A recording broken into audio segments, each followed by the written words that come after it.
ওসমান হাদির নামাজে জানাজা এবং দাফন সম্পন্ন হয়েছে গতকাল।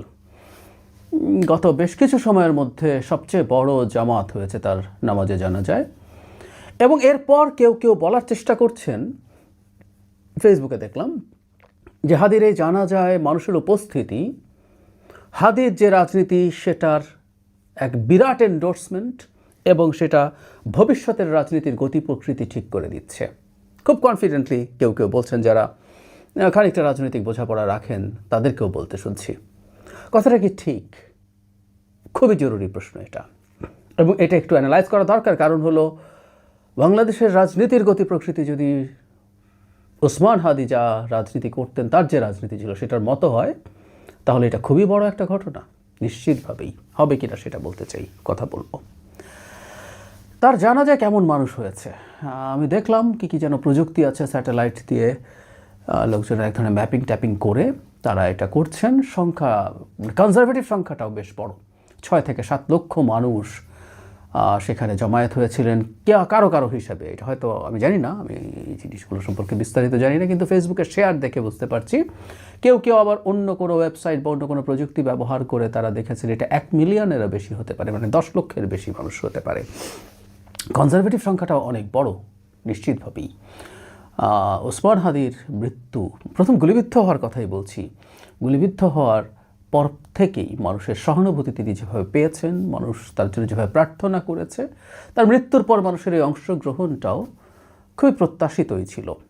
আবার শোনা যায়, আমি নিশ্চিত নই, কোনো কোনো ক্ষেত্রে যথেষ্ট অর্গানাইজ করে ওখানে উপস্থিতি বাড়ানোর চেষ্টা হয়েছে। যাই হোক, কিন্তু স্বতঃস্ফূর্ত উপস্থিতি ছিলই, স্বতঃস্ফূর্ত অংশগ্রহণ ছিলই, এটা নিয়ে কোনো দ্বিধার কিছু না। আমার পরিচিত বহু বহু বহু মানুষকে সেখানে জানাজার নামাজে যেতে দেখেছি। এখন প্রশ্ন হচ্ছে, এই উপস্থিতিটা রাজনীতির গতি প্রকৃতি ঠিক করছে কিনা, বা তার আগে এই আলাপটা একটু করে নিয়ে জানাব, ওসমান হাদির যে জানাজা তাতে এত মানুষ কেন গেল, বা তার রাজনীতির সমর্থক হতেই হবে তার জানাজায় যাওয়ার জন্য, এটা একটা প্রশ্ন। আমরা খেয়াল করব, ওসমান হাদিকে যারা চিনতেন না এই গুলিবিদ্ধ হবার আগে, অনেকেই চিনতেন না, আমার পরিচিত মানুষদের মধ্যেই আছেন, তিনি গুলিবিদ্ধ হওয়ার পর মৃত্যুর সময় পর্যন্ত একটা সময় গেছে, 6 দিন।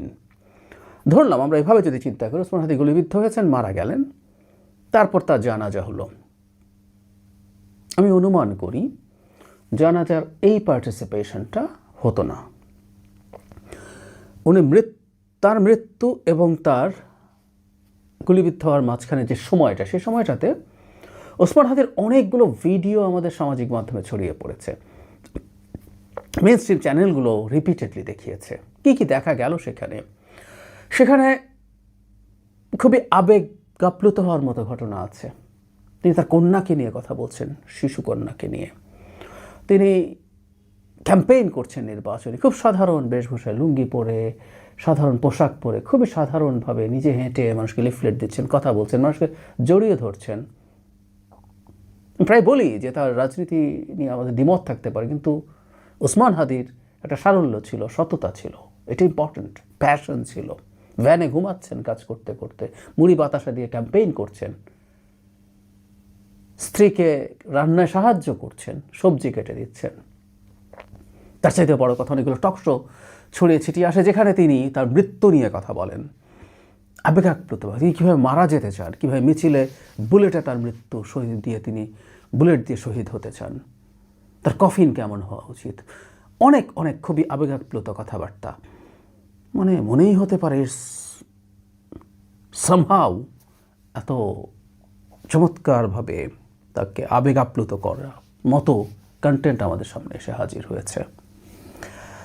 তার চাইতে জরুরি কথা, তার রাজনৈতিক দুটো মতাদর্শ অন্তত মানুষকে খুব কানেক্ট করেছে।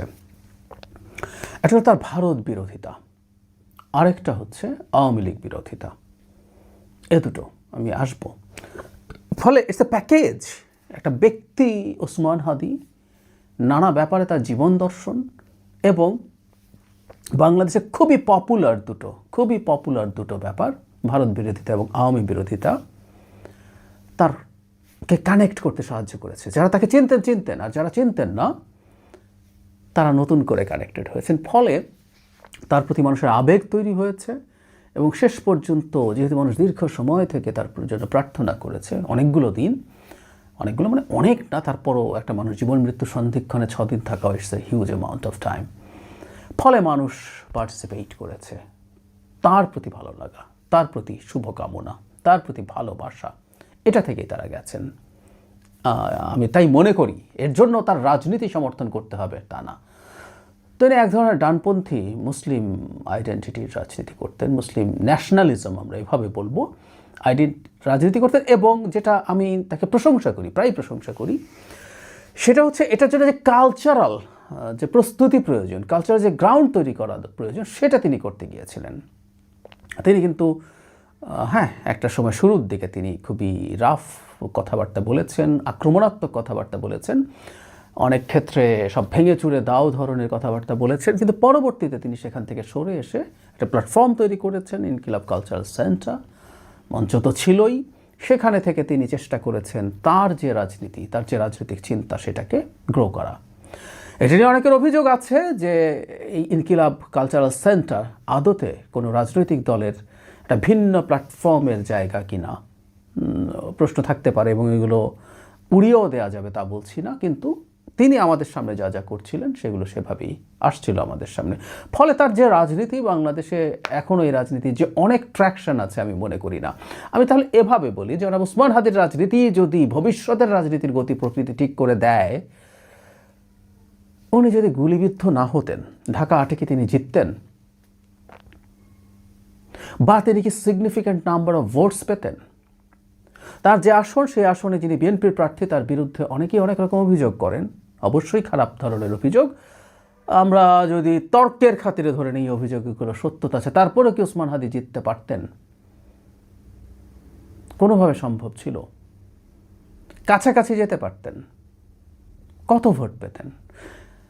আমি ব্যক্তিগতভাবে মনে করি, আবারও বলছি, ইটস মাই ওন অপিনিয়ন, তিনি জামানত হারানোর সম্ভাবনাই বেশি ছিল নির্বাচন করলে।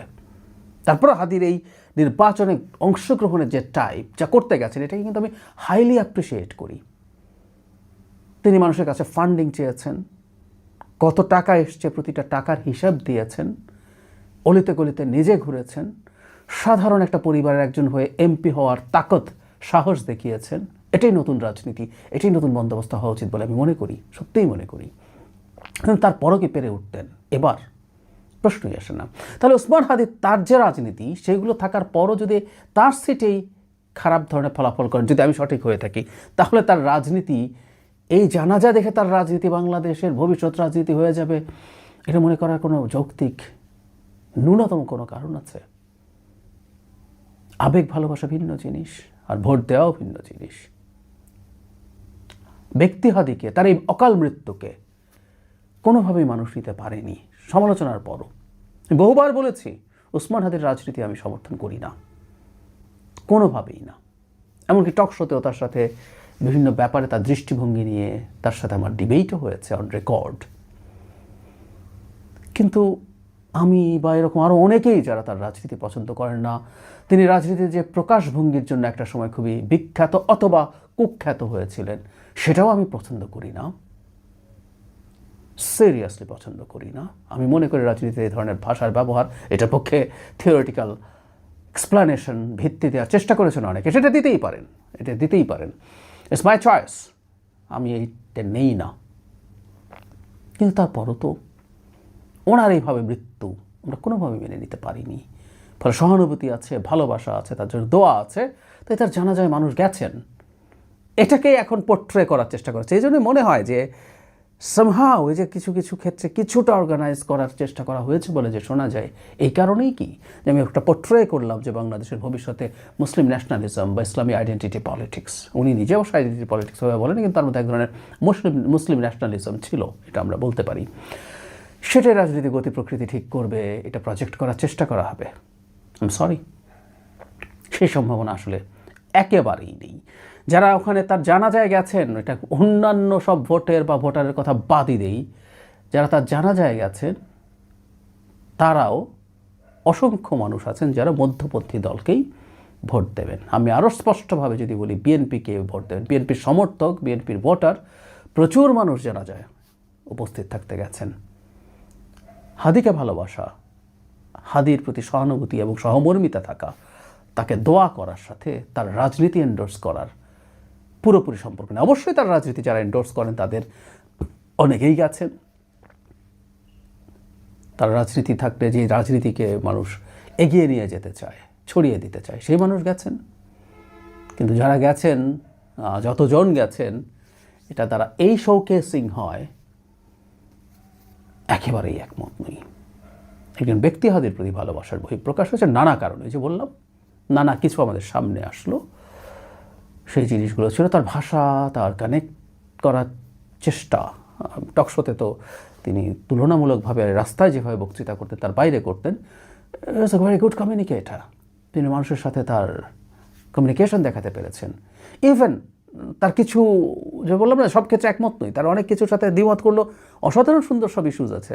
আর তার প্রথম আলো নিয়ে একটা ভিডিও আমাদের সামনে এসেছে, দেখেছি আমরা একসময় প্রথম আলোর সামনে যে কি গরু জবাই করে জিয়াফত করার কথা ছিল, ওসমান হাদি ওই সময়কার ভিডিও হবে, এটা সমালোচনা করছেন যে না, এটা কোনোভাবে তিনি সমর্থন করেন না।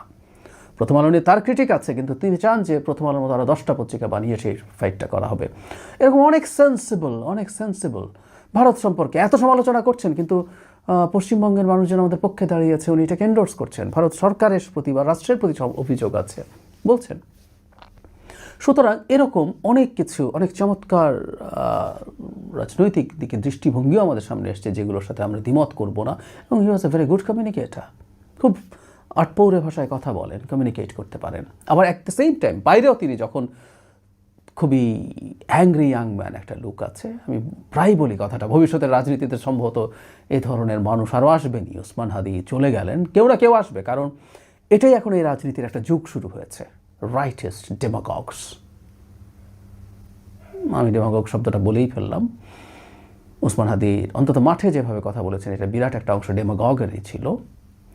তো এটা আবারও আসবে এবং এটা খুব ভালো কানেক্ট করে, এই সময়গুলোতে কানেক্ট করে। বিশেষ করে আমাদের ওই পাশে যখন ভারতে একটা হিন্দুত্ববাদী দল, একটা নরেন্দ্র মোদীর মতো একটা প্রধানমন্ত্রী থাকে, যারা হিন্দুত্ববাদী আইডেন্টিটি পলিটিক্স করে, তার পাল্টা এখানে মুসলিম জাতীয়তাবাদ বা ইসলামী আইডেন্টিটি পলিটিক্স যে কোনো ফর্মেই হোক, এরকম অত্যন্ত টাফ বক্তব্য দেন, উগ্রভাবে কথা বলেন। আর এইরকম নেতার জন্ম আসলে হবে, এটা আমাদের মধ্যে থাকা ক্ষোভকে, বিশেষ করে ভারতকে নিয়ে কেউ যদি এই ধরনের ভাষায় ব্যবহার করেন, বেশি কানেক্ট করবে। এভাবেই উনি কানেক্ট করেছিলেন। সো এটুকু বলা যায়, আমরা এটুকু বলতেই পারি, ভবিষ্যতের রাজনীতিতে এটা আমরা অ্যাগ্রিও করি। বাংলাদেশে ভারতকে তোয়াজ করে শেখ হাসিনার মতো দূরেই থাক, শেখ হাসিনার অর্ধেক বা 1/4 তোয়াজ করেও রাজনীতি করা যাবে না। আমি প্রায় বলি এটা, ওসমান হাদির আগেও আমরা বলতে পারি। At the same time Awami লীগের প্রতিও মানুষের ক্ষোভ যে জায়গায় আছে, সেই জায়গায় আওয়ামী লীগের প্রতিও খুব বেশি সহানুভূতিশীল হওয়া প্রায় ইম্পসিবল হবে। এই ব্যাপারগুলো মাথায় রাখা জরুরি। এটা আসলে এই জানাজার আগেই আমরা জানি। যাই হোক, আমরা ওসমান হাদির আত্মার মাগফিরাত কামনা করি। কিন্তু ওই যে বললাম, তার মৃত্যুর পর থেকে প্রতি মুহূর্তে তাকে নিয়ে রাজনীতি হচ্ছে। আমি রাজনীতি হচ্ছে কথাটাকে খারাপ অর্থে বলি না, মানুষকে নিয়ে রাজনীতি হয়, লাশকে নিয়ে রাজনীতি হয়। আমাদের ইতিহাসের বাঁকে বাঁকে আছে 69-এর গণঅভ্যুত্থানে আসাদের রক্তমাখা